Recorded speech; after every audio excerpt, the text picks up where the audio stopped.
So hello everyone, welcome to the Product Intelligence Sync on the 24th of January 2023. Still feels odd to say 2023.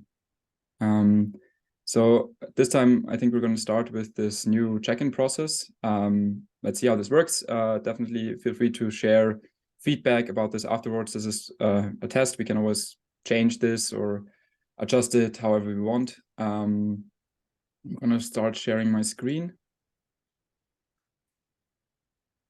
Okay, can everyone see the screen? Yep. The presentation? All right, so I hope all of you have seen the video. If so, then you kind of know what's coming next. So we're going to have a slide for everyone. Everyone gets a 60-second timer to share their victories, impediments, and priorities. Try to stay within the 60 seconds. It's not a problem when you stay under them. If you go over, especially if you go over by a lot, I might cut you off. I'm going to try to be rude if that's the case. Yeah, and this time I'm going to go first. Next time we can kind of throw around different kinds of orders, and we can also I can also share this presentation afterwards, so that if I'm not here, someone else can kind of just share the screen and go through everything. Okay, I have one more question. Should we also add the victories, impediments, and priorities to the agenda? Yeah, good point. I would suggest that we just add this afterwards. So right now, everyone just concentrate on speaking or listening to the others, because it's all about sharing context. We can also afterwards spend a bit of time if there's kind of questions towards anyone based on this. And then after we are through with everyone, or even after the session, everyone can add their own victories, impediments, priorities to the doc, because I assume everyone wrote them down anyway. So you can just copy them in. I can be the first one to kind of set up a structure, and then you can just copy yours in so that they're documented there as well. But that's a good point. Yeah. Okay, thank you. Everything else clear? Cool. Then I'll start. Okay, so my victories for the last week were mostly that we can remove IP addresses from snowplow tracking. So we kind of cleared this with legal and with everyone involved. We have an issue now for this, which is for me a big win, because I didn't really know why we were tracking them in the first place. Another big victory is that we planned that to now also remove known events. I really like removing things overall, and we scheduled a spike for a unified tracking API, which I think will also improve our overall tracking quite a lot.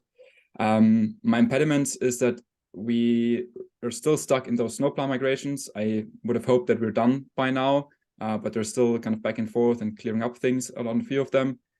And my priority for the week going forward is going to be to evaluate snowplow as a potential Jitsi replacement for the product analytics component. That's it from my side. All right. Oh man, that sounds a lot shorter than yeah. So only the most important things. I hope you're ready. All right. Yeah, victories. Thanks to Michał for doing estimations and reviews with me in the face of limited capacity. That's really cool that we keep the lights on. And about priorities, I guess I'm gonna finish up investigation about why Lambda deployments are not going well on staging, because we need that for future work with about IP enrichments and impediments. Automated service ping would be nice to not do stuff manually. And I also got a lot of questions from people about instrumenting stuff that should be answered by the docs, but yeah. Thanks a lot. Sam, you're up next. All right. So for victories, I think we got really good plans together for the milestones for both product intelligence group as well as product analytics. The analytics group also went live in the internal handbook with what we've been building tracking for. And I think we've also got really good plans coming together around what the cross-stage, cross-group offering for PA and PI is going to look like. For my impediments, the beeper is kind of annoying. So I'm not sure where that's coming from. But also just kind of asynchronous communication can take a little bit longer than I'd want it to normally. Priorities wise, I'm going to be working on some pricing things for the stage, also working on some hiring things, and also working on filling out some more of those cross stage group sort of visions. Can you all hear the beeping as well? Yes, Yeah. a bit. I don't know if that's me or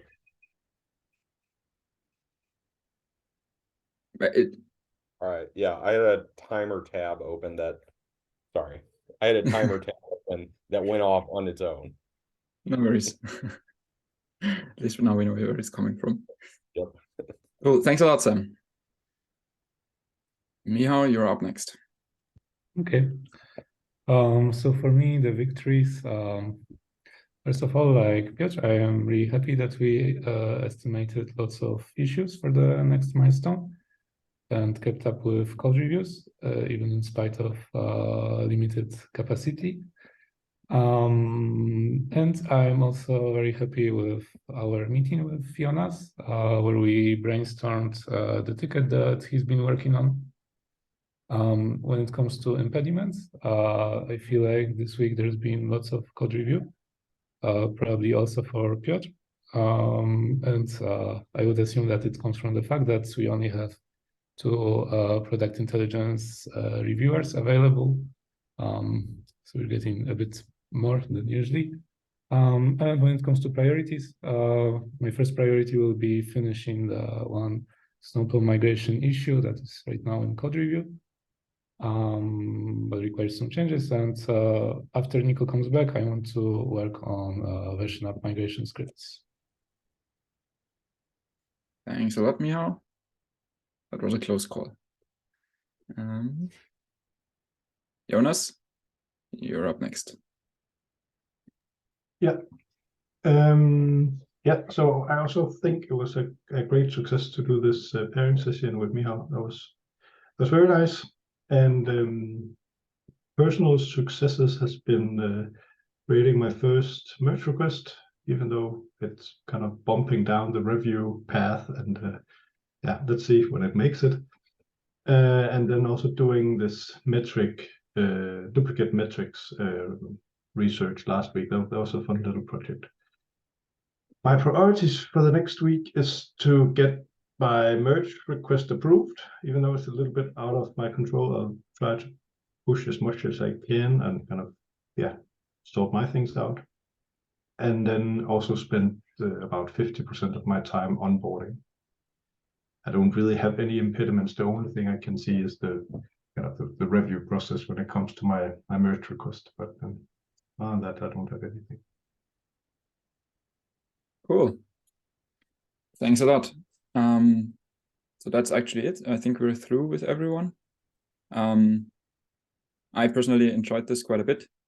So, and thanks a lot for sharing, everyone. I can totally also support a lot of the victories here, like the fact that Michał and Piotr did all the estimations just between the 2 of them, which was quite a load and quite a lot to do. And I especially appreciate also that you did it in such a short time frame, because Sam and I were a bit late on the whole planning thing. So that's very much appreciated. Thanks a lot. I think then we can move on to the presentation of the milestone. Sam, if you want to take over. Sure, thanks.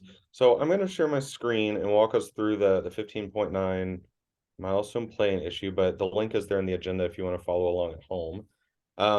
So this is going to be from month of January through February.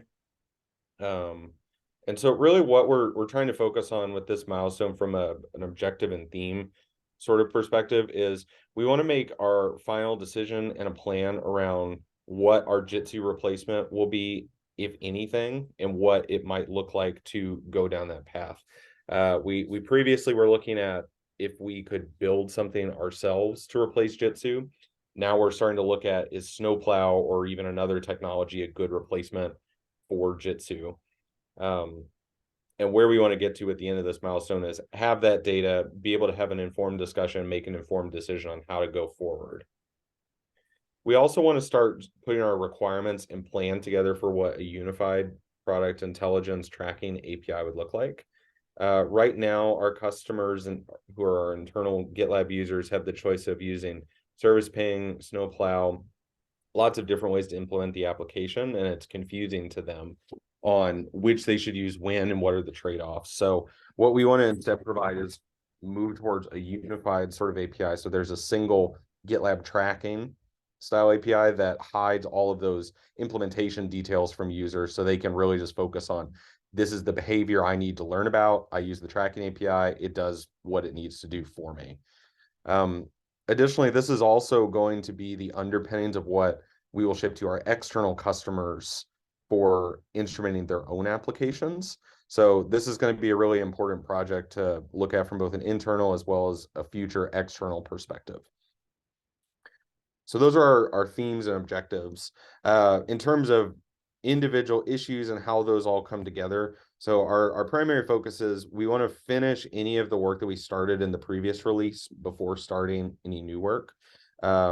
If we have work that we start halfway complete and then put aside, that's a great way to accrue technical debt, and that's not something we want to do. So we want to go ahead and finish what we've started before we move on to new things. Basti and I worked to put the list of what's in progress together, and we came up with recreating the Redis counters using Snowplow events, migrating some of those Snowplow events from the Redis HLL metrics. We have an issue about migrating the license SHA to use license to use SHA 256. This is to support our FIPS efforts for the company. We have a feature flag issue and removing the Snowplow IP enrichment. Once we've finished completing any of the work that carry overs from the previous milestone, the new feature work that's going to speak to those objectives and themes are going to be the spike issue, which is around the unified tracking API. We also want to work on removing the need for known events with the Redis HLL metrics. This will make it easier for people to correctly add instrumentation. So anything we can do to make it easier for users to use what we're providing them is always good. And then finally, we want to work on getting a list for ClickHouse and Postgres abstraction layers. This is to support some of the work that's being done as part of the ClickHouse working group. If you're interested, there's a couple issues here which we deferred for a variety of reasons, whether that's scope not being defined enough or just having enough capacity to tackle them, but we won't go through them here. Any questions, comments, or thoughts on this? Otherwise, Basti, do you want to talk through the maintenance and the bug items for the milestone? Yeah, sure, I can do that. Okay, on the maintenance list, we also have a bunch of things that we're going to need to continue carry over. Michał already mentioned the version up migration scripts, and we already are 1 month behind providing a new updated distribution for version to GU. That's something that we should do hopefully the last time now this month, but we're waiting for Mikolai to come back to take this up because he has the most context around this. Then we have new maintenance work. The most important one is removing the IP address tracking. That's kind of blocked by Piotr figuring out what's wrong with the Lambda in general, and with kind of updating the Snowplow enrichment Lambda, why is it not working on staging right now? Because if we have this done, then we can also completely remove IP addresses. I think this is going to be a huge boon for our sales and legal commercial folks. Yeah. And on the bugs side of things, there's one quite important bug. So if you are done with anything that's carryover from the last milestone. This is probably the thing that you should pick up first. There's an important customer where we have some metrics missing in the service ping payload, and it's unclear why they're missing. So this is the customer service team wants to work with this customer and tell them how they're using their instance and how they can improve, but that's only possible if they have those metrics. And so we need to figure out why they're missing, ideally soon, so that they can tell them if they need to, I don't know, change something, upgrade something, so that we can help them get to those metrics in the end. Do we have any questions here?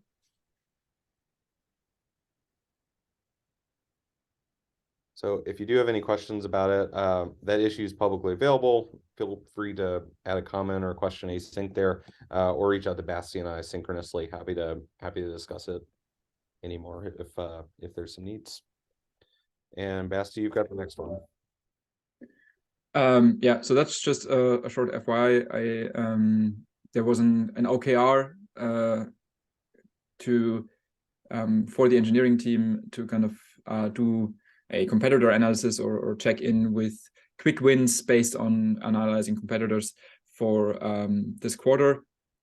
We don't, like, as analytics in general, we don't have kind of best-in-class competitor list or anything like that yet. Still, Sam and I agreed that we're going to use this opportunity to just look at analytics competitors and especially look at them from the SDK side of things, because that's what our group is going to take over in the long run, and see kind of, okay, what do they offer? And so that we hopefully can use this in the future as a basis for, okay, what things would be quick wins, or how could we, from our side, kind of stand out in this crowd. So feel free to check this out. This is also maybe quite interesting to just click through, see the different competitors if you're not familiar with them, see what they're offering, and thereby also maybe getting a bit more of a picture of what we could all offer with analytics in the long run, because it's also a pretty diverse set of competitors. So they're definitely not all the same. They have all their pros and cons. And the other one is more of a question towards everyone here, maybe to just clear this up quite quickly, because we discovered that there's no mention in the docs, as far as we could find, around having definition files for snowplow events. You can create them, and people do that from time to time. I actually don't know how this happens because it's not documented, but it's mostly probably through copy and paste and so on. And they're actually used in the metrics dictionary to showcase, okay, what snowplow events do we have? And so now we have an issue around creating, adding it to the documentation. I think before I start doing this, the big question is, even if we're not mandating having those definition files in code, we could mandate it in the documentation. So we could, in the documentation, write down, hey, if you're creating a new snowplow event, please create one of those definition files. Even if and then kind of in the future, we can still decide to move towards like doing this actually with code, having a danger bot or whatever to make sure that this is actually happening. But I wanted to get opinions on, like, okay, should we do this, or should we rather just put the information there, hey, you can add this if you want to? Yeah, so for this, I feel like we should mandate this, especially if this is what the metrics dictionary is going to be rendering to show what we collect. That's our single source of truth that we send customers and users to say, go here to understand what we look at. If we're omitting things because we don't have a file, that's a problem. So we should mandate it. That's yeah, we should either do it all the way or not at all. Because if we just do it selectively, there's no point in keeping these files around. Okay. Yeah, so with all, we need them. The problem is like how to tell which events are we missing right now. I guess. Yeah, in the past, I think Axel just basically went through the code base and did a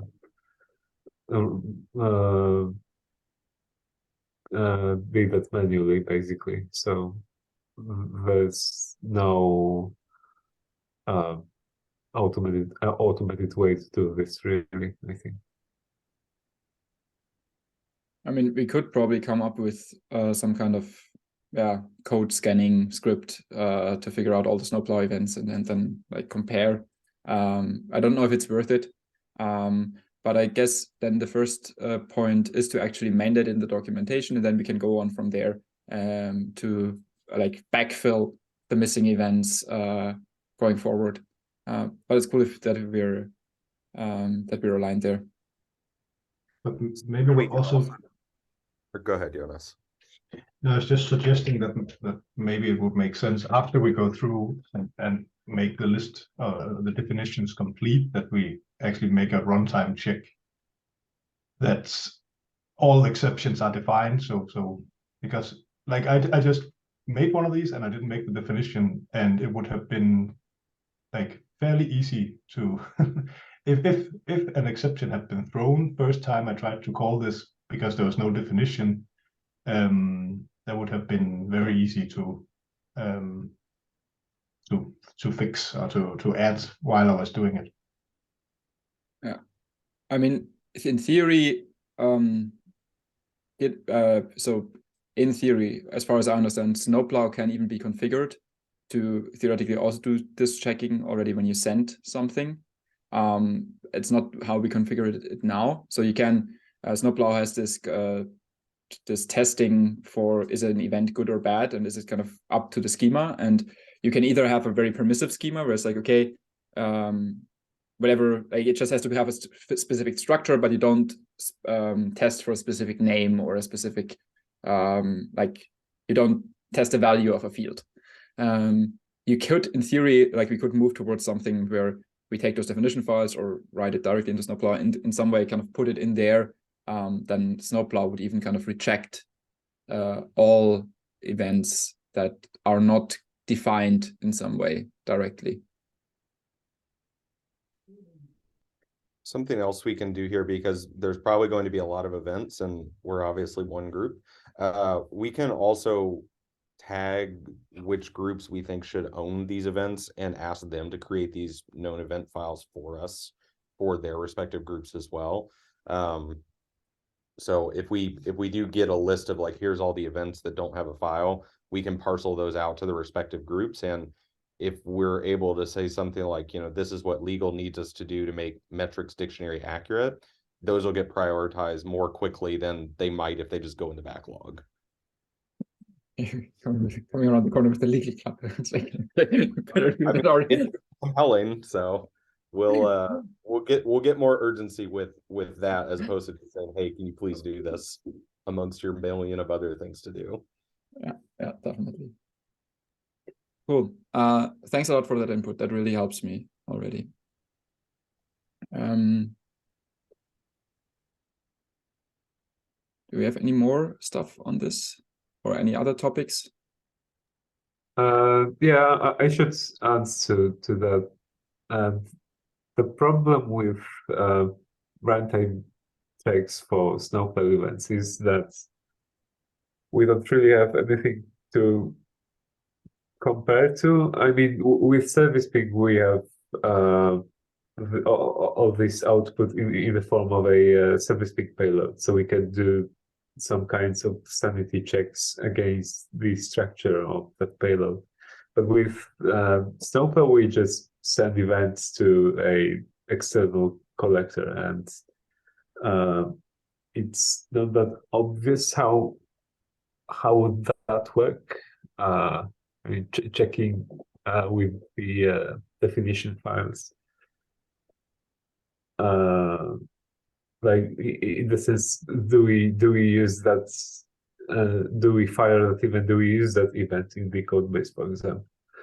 That would be difficult to check, I think. I mean, I assume that if we had like one way to define snowplow events, wouldn't we also, for example, at least write a danger bot to kind of check all places where this is defined, check kind of, okay, what are you passing in there? And then compare that against, okay, is this present in one like is there a definition file for this? But I agree. I mean, this definitely needs some thinking. So I would also agree that first step is, okay, let's mandate it for now, and then kind of slowly go towards automating it step by step. Yeah, static analysis will be difficult because, well, we have different APIs for example, controller services and front-end events. So like static analysis might be not our best bet, but I can't really think about an alternative. So sorry, help.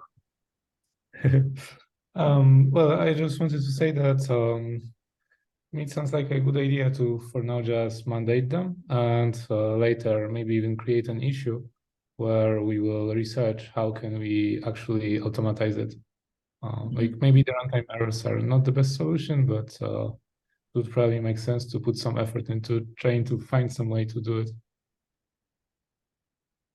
Yeah, this also ties a bit into the whole unified API stuff. So I would urge everyone to also maybe at least check out the spike issue and the epic around the unified API, and if you have any opinions on that, also put them in there, because I think, I mean, this is all about like clarifying our API and so on. And so this might be like mandating stuff like this might be also something that we can enforce when we start switching to a different API, and then kind of do it like step by step there instead of adding it now. But yeah, that's a bigger discussion.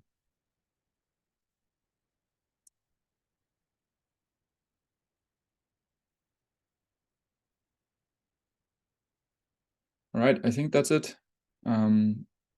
So if we don't have anything else, I hope I see everyone in the social call in a minute or two. See ya. Bye. Thanks, folks. Bye.